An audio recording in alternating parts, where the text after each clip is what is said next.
एक समय की बात है। हरे भरे पहाड़ों के बीच एक छोटा सा गांव था जिसका नाम गुलबहार था।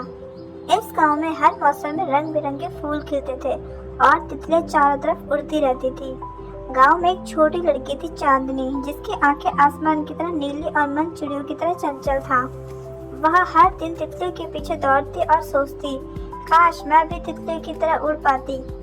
एक दिन चांदनी को एक सुनहरी तितली दिखी जो बाकी तितलियों से अलग चमक रही थी। वह उसके पीछे पीछे एक घने जंगल में चली गई। यह जंगल बहुत ही सुंदर था। पेड़ों पर जुगनू झिलमिला रहे थे, फूल रात में भी चमक रहे थे और हवा में संगीत सा महसूस हो रहा था। तभी चांदनी को एक जादुई दरवाजा दिखा जो बेलों से ढका हुआ था। जैसे ही उसने उसे छुआ, दरवाजा धीरे धीरे खुल गया और सामने एक रंगीन तितलियों का महल था।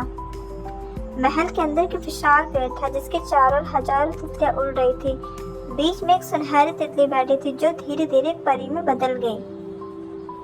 परी ने मुस्कुराते हुए कहा, चांदनी तुम बहुत ही प्यारी और निश्चल हो। तुम्हारी सच्चाई और मासूमियत ने तुम्हें यहाँ तक पहुँचाया है।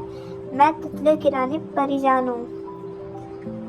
परिजान ने चांदनी को एक चमकता हुआ फूल दिया और कहा, अगर तुम सच्चे दिल से चाहो तो एक दिन के लिए तितली बन सकती हो। चांदनी ने खुशी खुशी फूल को छुआ और देखते ही देखते उसके हाथ छोटे पंखों में बदल गए। वह एक सुंदर गुलाबी तितली बन चुकी थी। अब वह फूलों के ऊपर उड़ रही थी, नदी के किनारे नाच रही थी और आसमान को छू रही थी। वह इतनी खुश थी कि उसे समय का ध्यान नहीं रहा। सूरज ढलने लगा और परिजान ने कहा, अब समय आ गया है तुम्हारे लौटने का।